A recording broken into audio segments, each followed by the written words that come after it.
Hello, everybody, and welcome to another playoff edition of Puck Talk with Pickens and Turner. I'm Dave Turner, along with Pat Pickens, and a little bit of surprising news today that isn't necessarily playoff related, though it does involve names that had been mainstays in the playoffs at once. Lou Lamoriello steps down as the GM of the New Jersey Devils. Ray Shero comes in after his time in Pittsburgh. That was very successful. Pat, I know you're at the forefront of that today. What do you think? I'll be honest. When they announced the conference call, we all kind of thought it was. I mean, you and I both kind of thought it would be something injury related. It could have been something, um, injury related, or Martin Brodeur perhaps returned. Instead, it was a bomb. And when I was listening in on the conference call in the middle of Starbucks in New York City, and I'm listening and I'm hearing, I hear Lou Lamoriello say we've named Ray Shero the general manager. It was stunning because you and I have grown up very close to this situation.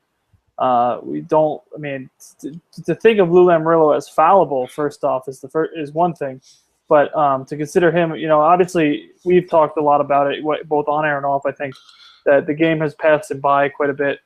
But it's still he's the guy who turned the organization from the Mickey Mouse organization to a 3-time Stanley Cup champion, five trips to the finals, and he's still he's gone, or now he's no longer there, and it's a little stunning, I'd say, but it's probably the right move to go get Shero. It seems like he needs, they need a hasty rebuild, if you want to use the word rebuild. Ownership's getting a little frustrated. You can tell that they're getting frustrated with no playoffs and watching the teams around them make the playoffs. The Flyers have been in it. The Rangers and Islanders obviously both have too. They want some of that playoff revenue, and so the move was not stunning. And Shero, like you said, has the pedigree. It's a very Devils move when you consider that it's a guy with experience, a guy who's tied to winning, and a guy who's been there before and climbed the mountain before. So I'm not stunned by it. I was surprised when I heard it, but I'm not stunned by it. What about you? Yeah, I'm not stunned because I know that there was a lot of pressure from the ownership, and I think what we don't know but might have been the case was that they probably said to Lou, either you go out and find a guy who's a GM and you can kind of take a back seat and be maybe the guy who can give input here or there, or you're gone altogether. And I'm sure Lou didn't want to just leave, so he named a guy in Ray Shero, who, look, Shero has had success, there's no doubt. But I still just wonder if that team has the ability to realize that they're not going to fix this in a year. Maybe they can get themselves into the playoffs next year with a couple of moves, but they're never going to, the way the roster is set up now, especially with Elias and Zubris having money on their contracts towards the end of this year, they don't have enough money that they can go out and spend it like crazy. So it's going to be interesting because I don't think it's a year for this team to get back, but we shall see. Yeah, it'd be interesting mostly because while we're on this real fast, the fact they have a number 6 draft pick, and they've really missed on some drafts in recent memory. Obviously, Adam Larson took a big step, but Ray Shero is not necessarily known as a draft guy. We just talked off air a little bit about it, but the fact that he did draft Jordan Staal, which is a big pick there, and ended up becoming a big pick there. But a lot of moves to bolster, to deepen. But we're not going to spend too much time on a team not in the playoffs right now. It was a big move. Still strange that Lou's not the GM anymore, though. Absolutely, but turning it over to the Devils' rival and one of their upcoming rivals, I would say, Rangers and Capitals playing a fantastic series.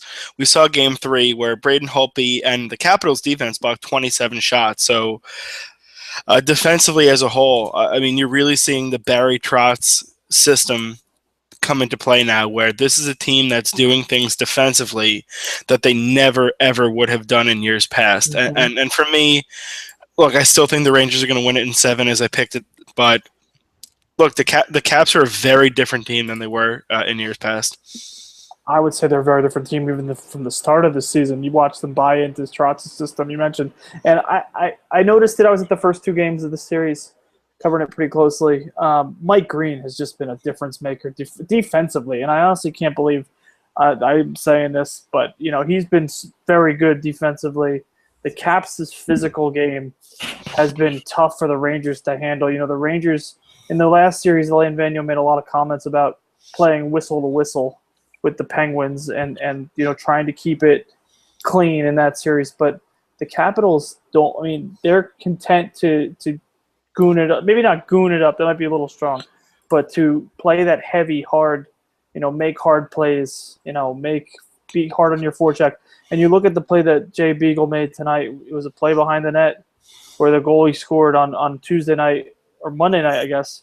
The goal he scored was, just hard, heavy play, hard on the forecheck, force a turnover, and then, great fortuitous bounce there. And if you look at the plays that the Caps have scored on, a couple, obviously a couple highlight reel goals from Ovechkin, which, obviously helps, but the game winner in game one was a hard play by Backstrom on Boyle. The play tonight was a hard play with Beagle on the forecheck, and it's a narrow series and a low scoring series, just like the most of the playoffs have been. But hard plays. We're learning that kind of these hard, heavy plays are going to be the plays that win you these games in the postseason this year. That is true. And, it's interesting looking at the Rangers a couple of years ago under Tortorella, where they were too much defense, too many block shots, and no offense. Last year, where they seemed like they had a really good mix. And I almost feel like this year, especially with adding guys like Yandel and Boyle, who haven't been good defensively, maybe they've went a little bit too far in the way of offense. And you look, they lost a guy like exactly where they lost a guy like Brian Boyle, and they don't quite have that edge that they had last year. Where sure Anton Strawman. Mm-hmm. I mean, Strawman hasn't. We'll get to his team later, but Anton Strawman was probably their MVP last year, going to the Stanley Cup final. Yeah, and it's interesting because you look at the way the Ducks are playing. I know the Rangers smoked the Ducks later in the year, but you're just looking at some of the teams, the way that they're playing a physical game, even Washington for that matter. And I don't know if the Rangers can really play that game as well as they've been able to in the past, where they have a team that's built on speed, speed unrivaled probably by anyone in the entire league now. Yeah. But they don't seem to have that edge that they had last year, and especially what we were talking about before we came on air about the face-off. So they're getting killed in the dot. I mean, Jay Beagle was eating them alive tonight, which and he had the goal too. But yeah, that's going to be a problem too. Especially look late in that game, if they could have won a draw, who knows if they get a tying goal there? But they weren't able to do it. Cap salted it away with face-offs, and to be fair, the Rangers haven't been a good face-off team really all year.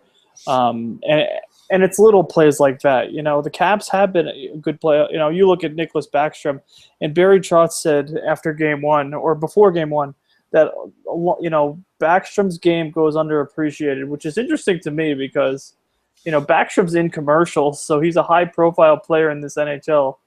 But, if you don't watch him every night, if you don't get the opportunity to see him play, you almost miss a lot of the things he does. And Trotz almost went as far to say is that Backstrom probably deserves Selke Trophy nomination or consideration. I found that really interesting when he said that, actually.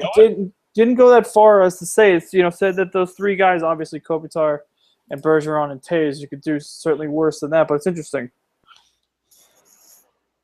Yeah, absolutely. I mean, this is a team that everyone is buying into the system, and when you look at it, that all of a sudden they're getting good goaltending play, and then all the way down this roster. Sure, they don't have a second line that really, they don't have the scores that maybe some other teams, including the Rangers, have. But when you have a guy like Ovechkin and you're able to really out muscle them throughout that lineup, it's going to be tough for the Rangers to win this. I still think they're going to.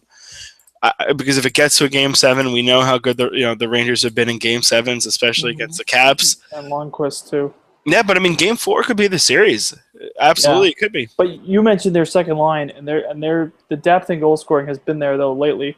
I mean, they're not getting goal. Ovechkin scored a couple goals, and the top line produced. But Kuznetsov scored a goal. You mentioned Beagle, and that's what wins this time of the year. You need to score some goals. You need to get a couple of new faces to score goals because the Rangers really swarmed to Ovechkin in Game 3. I noticed, and look what happened. Jay Beagle took his moment and stepped up, and you mentioned Holtby too. It's interesting to hear Trotz reference another child of the Corn. He said, referencing goalie coach Mitch Korn, but he had such a dreadful season last season, where he was regressing, and now under Mitch Korn, he's like a new guy. And honestly, this is a team that feels like a team that could go on a deep playoff run, whether it's the finals, whether it's to the whole thing.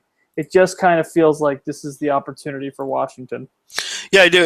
Again, you mentioned Kuznetsov. Kuznetsov has 4 goals and an assist. He's been a nice addition for them in the playoffs here. And you look at this team. I almost kind of look at it now after what the Kings did a few years ago. Every time the playoffs get going, I try to think who has that mold where they have the pieces to do it. That can kind of exactly where they the solid defense and the 4 lines, and even you can almost make the case that this is Ovechkin is obviously a higher profile player than anyone on the Kings, but that this is a team that has kind of all of those elements in terms of you look at Holtby's coming into his own.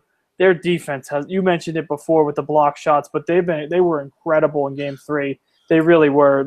There weren't too many really good chances for the Rangers in Game 3, and and I know he's a free agent at the end of the season, so it'll be interesting because this could be the end of the run for Mike Green in Washington. They give a lot of money to Niskanen, they give a lot of money to Orpik, they have some kids in the system in Hershey, but Mike Green has been really, really good in the series. He has. And then how about Brooks Orpik, too? I think a lot of people kind of wrote him off as if he was done. Yeah.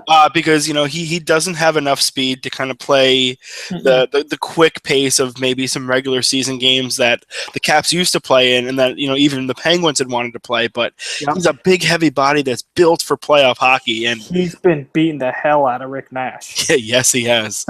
I mean, they just seem to have an answer. Again, there's a lot of series left here. I think there's going to be some fantastic games. I'm sure we're going to have some overtime before everything is said and done. But it wouldn't be a series without it, would it? No, I think this is setting up to be a really good one, considering what we have left across the board here. I was going to say, speaking out of teams that are beating the hell out of each other, or one team that is beating the hell out of a different team, will stay in the Eastern Conference.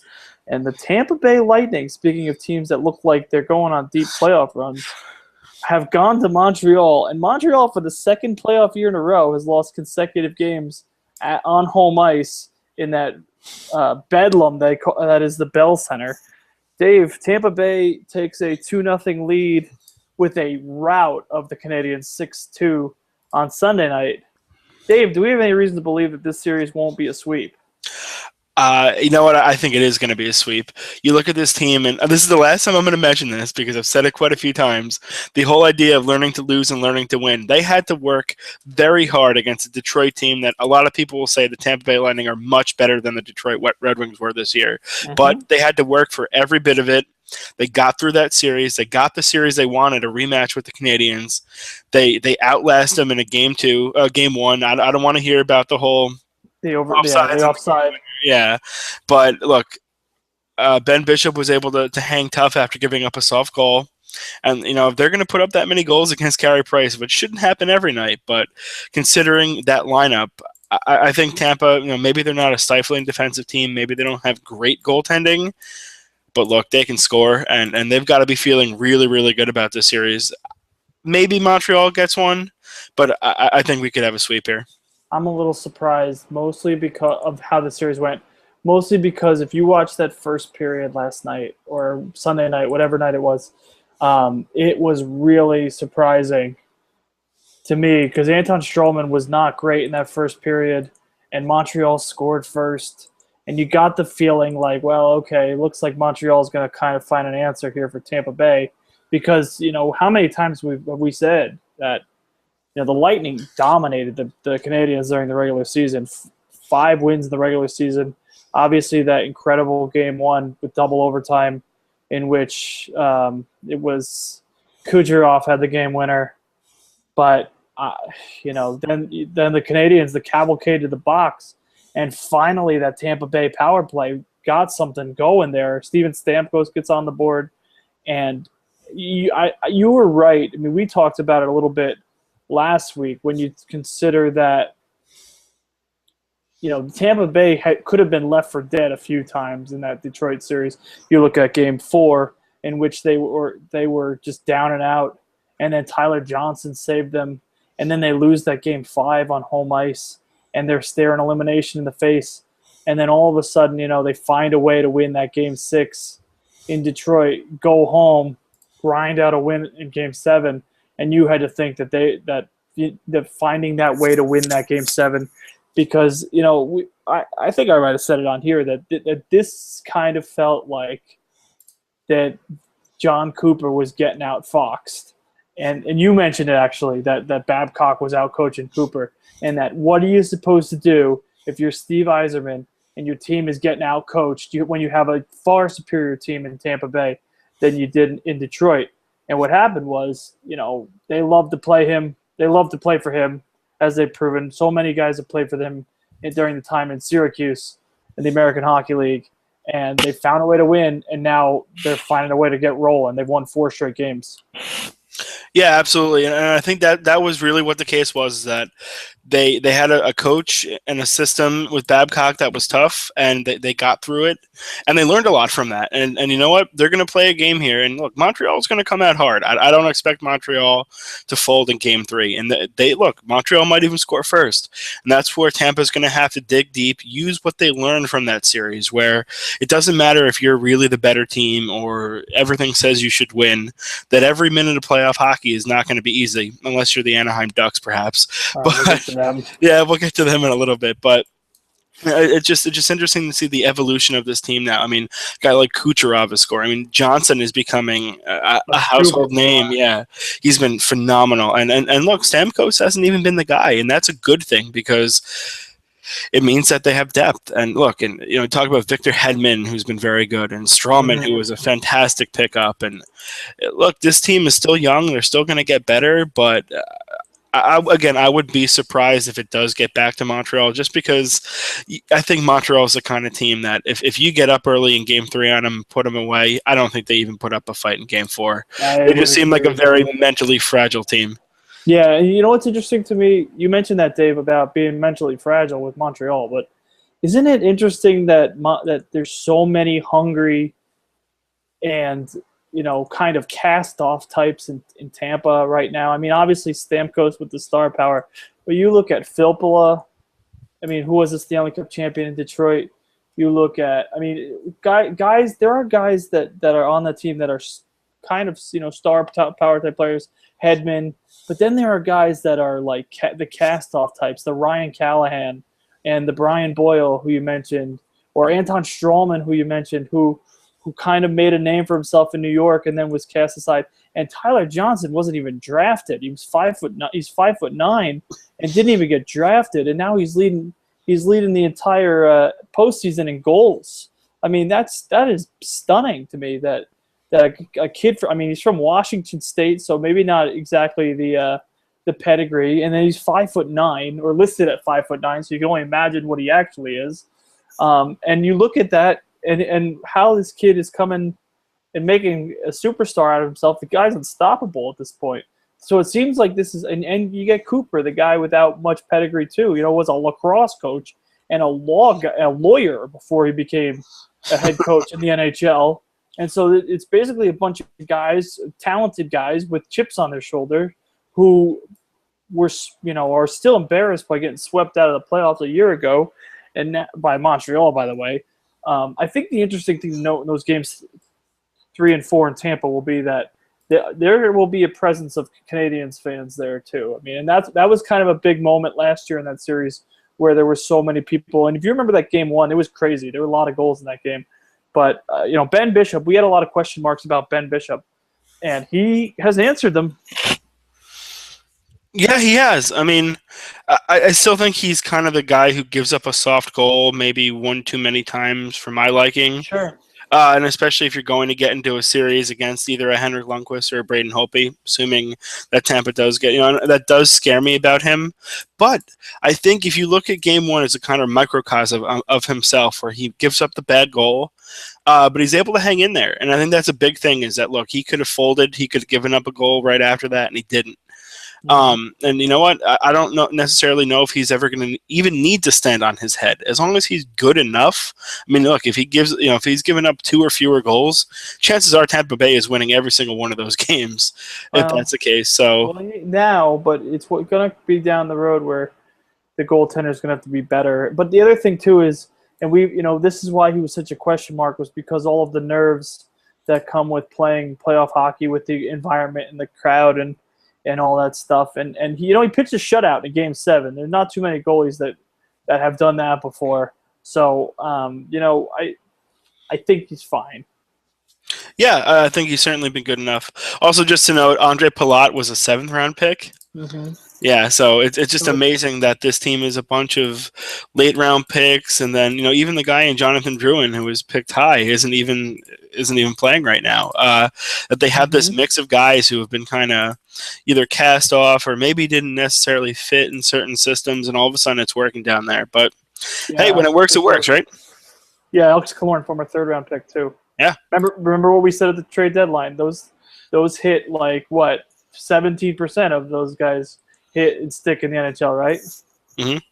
So yeah, I mean that's the difference though, and when you have that kind of depth, it's where you go far in the playoffs. Speaking of teams that are poised to go far in the playoffs, the Anaheim Ducks are about to possibly make history here. I mean, we don't want to count our chickens before our eggs hatch here, but if games 1 and 2 against the Flames are anything to go with for games 3 and 4, though they're on the road for the Ducks, I still can't believe this. We figured out that there is no team that has ever started the Stanley Cup playoffs 8-0, winning the first 2 rounds. It's happened before with the '85 Oilers when they actually won the first 7, because of course the first round series was 5 games at that point. But Mm-hmm. I know they've had quote an easier road. I still don't buy that because I think every team is decent. Mm. You think the Ducks are going to do the impossible and be the first team ever to sweep the 2 first series in the 7-7-7-7 format? I would be first off.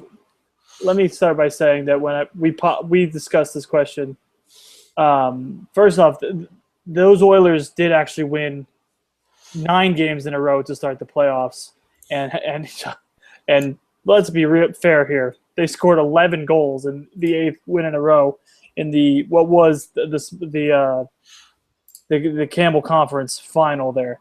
So they won their first 9.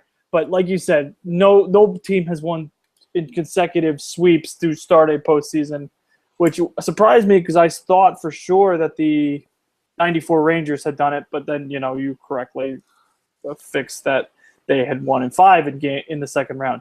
I think that I watched. I didn't watch a lot of Game 1. I didn't have to watch a lot of Game 1.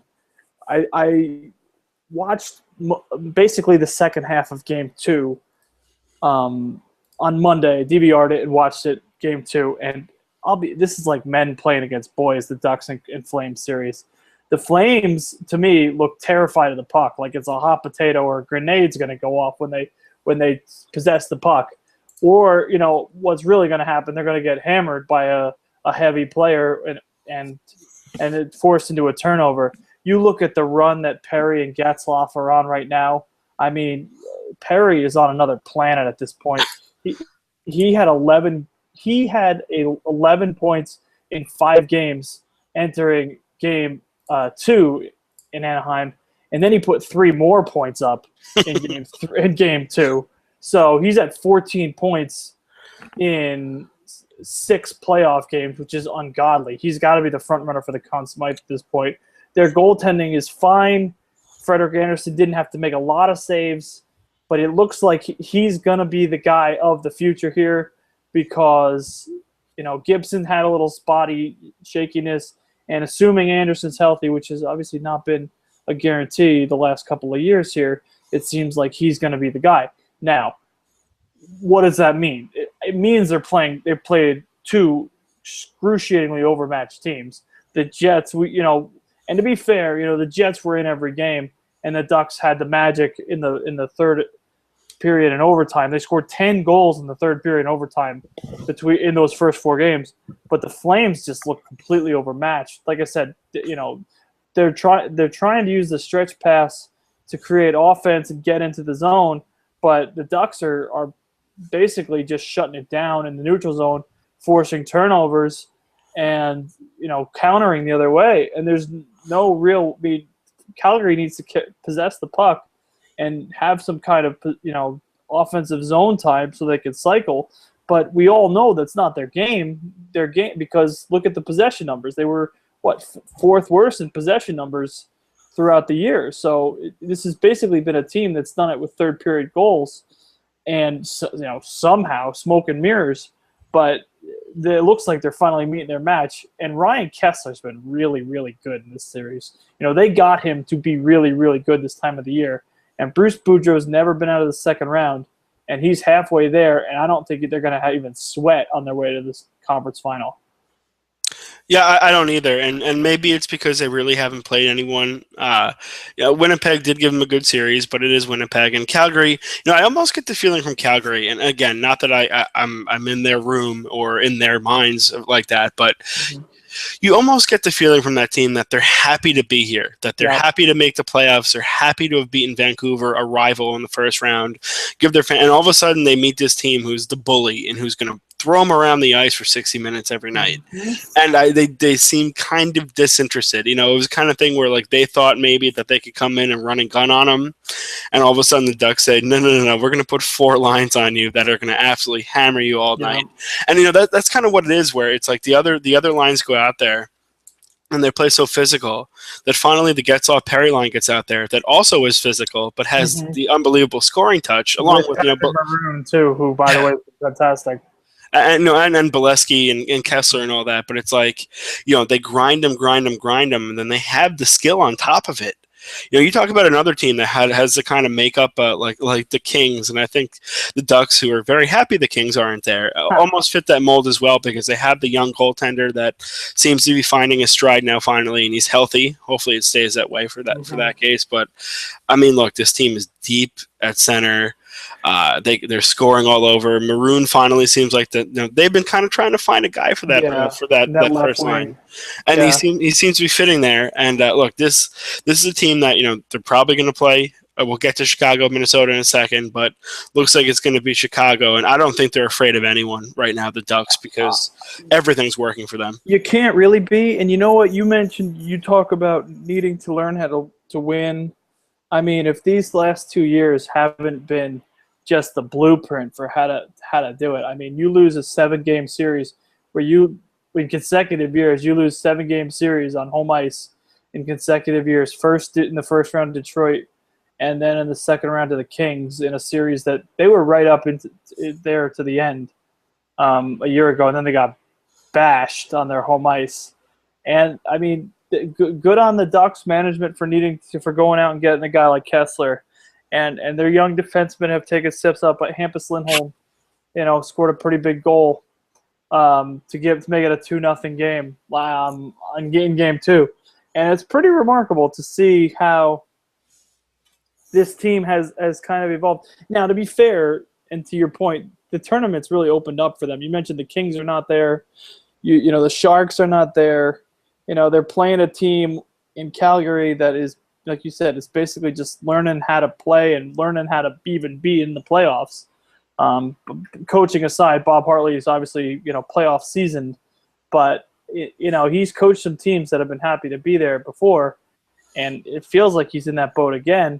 And they're going to get a ton of time off, even if any of these series go 7 games, which it's looking like the Rangers and Caps might. I mean, the conference final will not start until the second round ends.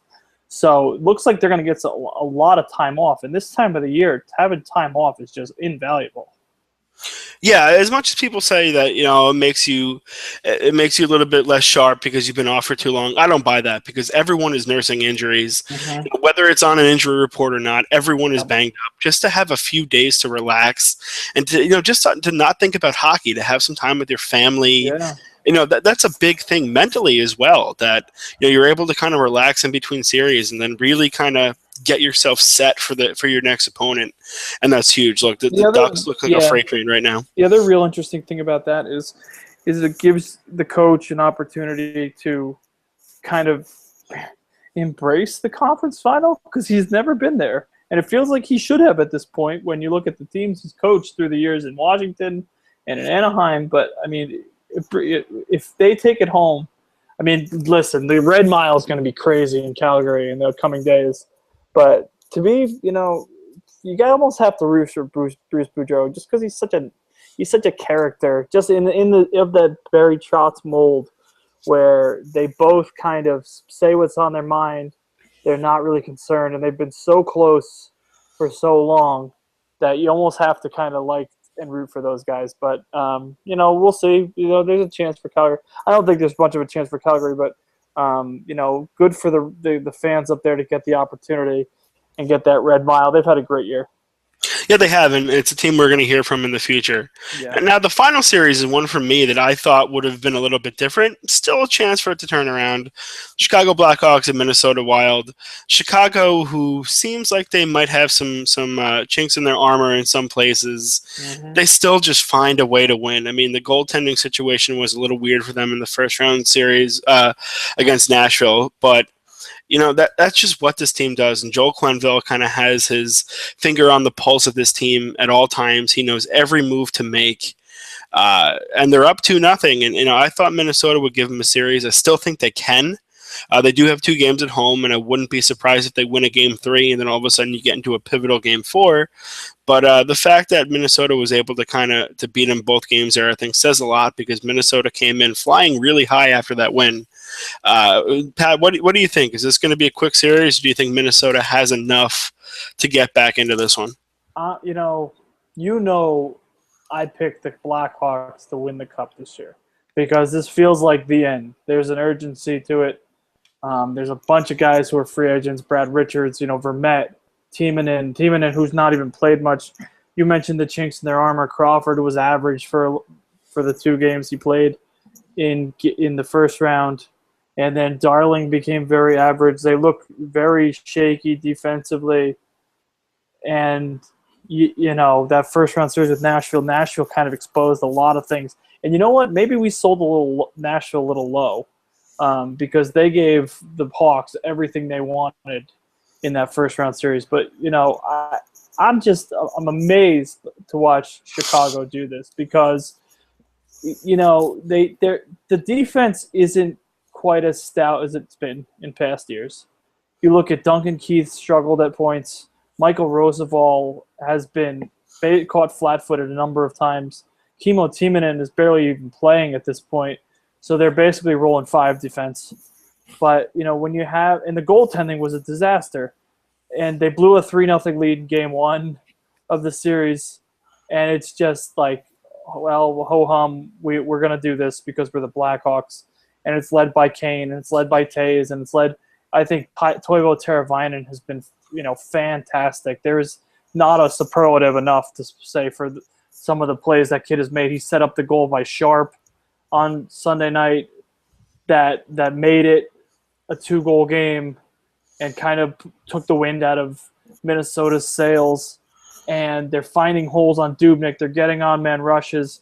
And, you know, their skill is beating Minnesota's skill. Patrick Kane has just been a difference maker. And Marian Hossa has been a difference maker.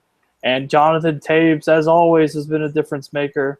And, you know, I don't want to say it's going to be a short series because what's weird is I told you this, that we were, you know, going into this series that I was starting to like Minnesota because Minnesota was a little more rested. Chicago had some question marks, had some holes.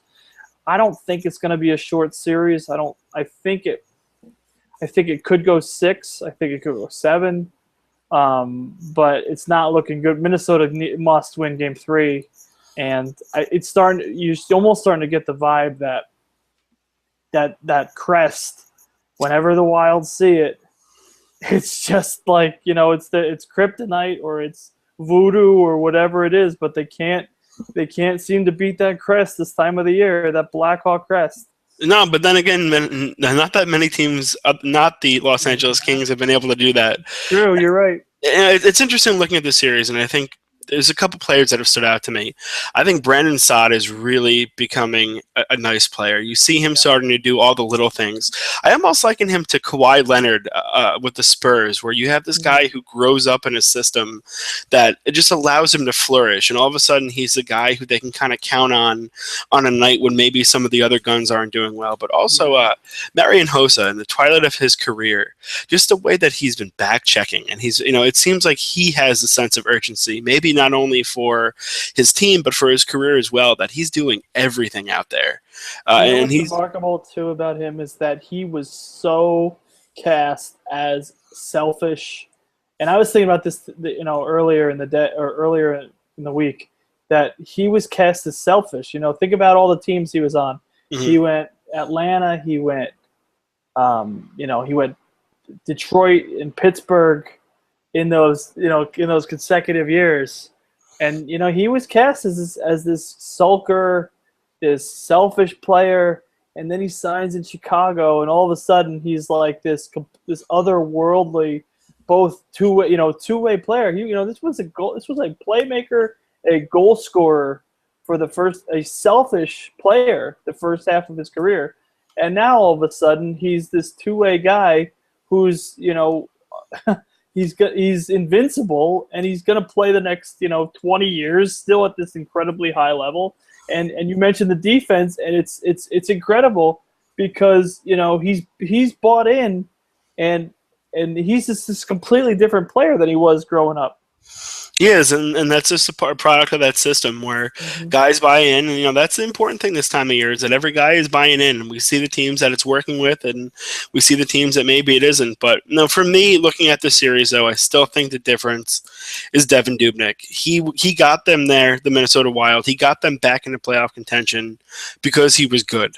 And he hasn't exactly been, he hasn't been terrible, but he has not really stolen a game. He didn't have the ability to steal a game this series. He was good in the first series, but then again, it is the Blues who love to, disappear when it matters most. And their goaltending was just a train wreck. Yes. Oh, yeah, forget about it. But he needs to steal a game or two in this series for them to win. It has to be game 3 or they're going nowhere, but he's going to have to steal one soon or it's over. I think you want to see more from a lot of guys. Thomas Vanek's looked a little bit more involved the last couple of nights, but some of these Parise can't do it all by himself. He can't score goals, and he can't forecheck, and he can't do everything. You got to see this from guys like Pominville, guys like Vanek, guys who were brought in to be big players. And Ryan Suter's had a really not so good series so far through 2 games. He's pretty bad.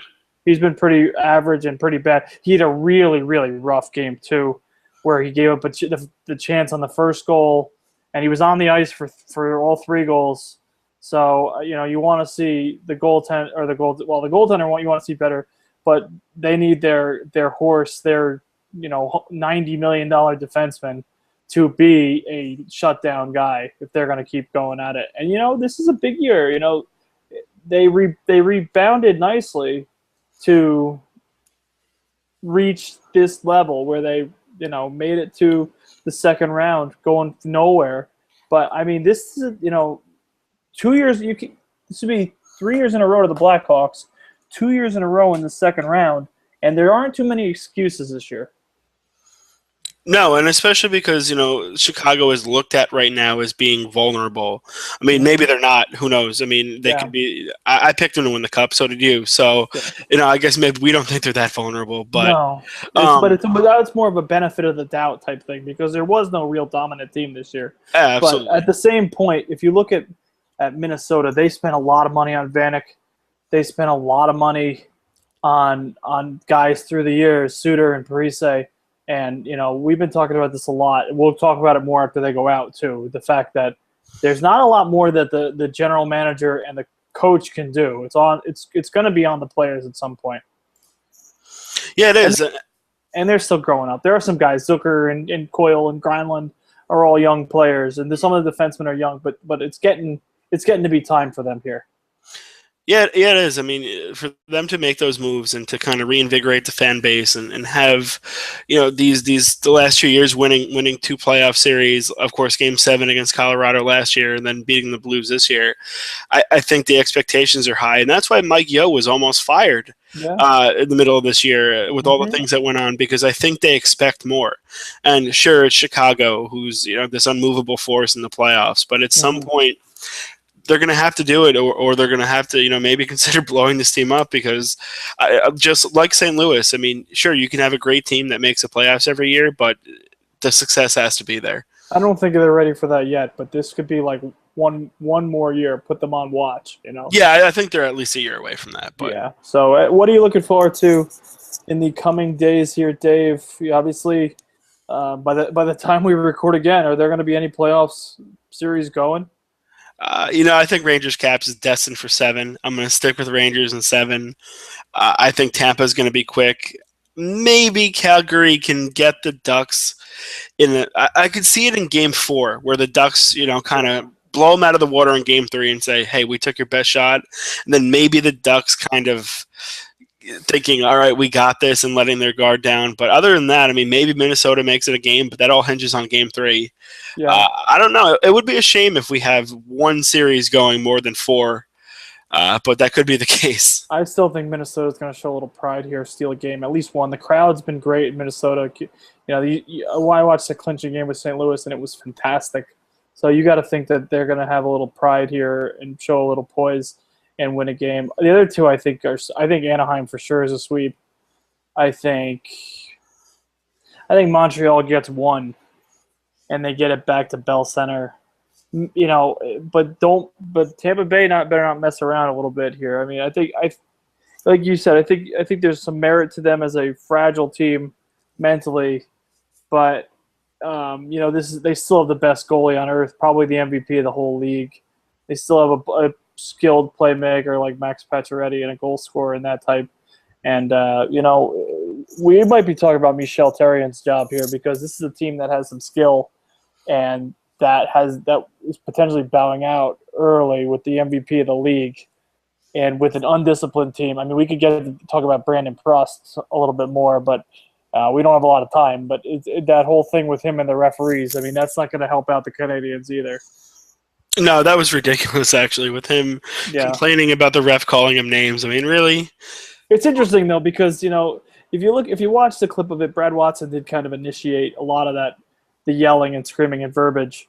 Mhm. But and it's under. I mean, in that situation as a player, you're kind of helpless, because what are you supposed to do if you start screaming and yelling back? I mean, look what he did. He teed him up, gave him the second minor, and that was basically the turning point of the game, because Tampa Bay scored it, tied the game, and then took off, and the rest was history in their win. But it's a helpless feeling, and Brandon Prust is such a player. Last year we saw it firsthand. He plays right to the edge of the line when he breaks Derek Stepan's jaw on a hit last year on a play that doesn't get called. This year, people are watching out for him, and boom, in 31 penalty minutes in a pivotal game, you almost wonder what he's doing on the ice.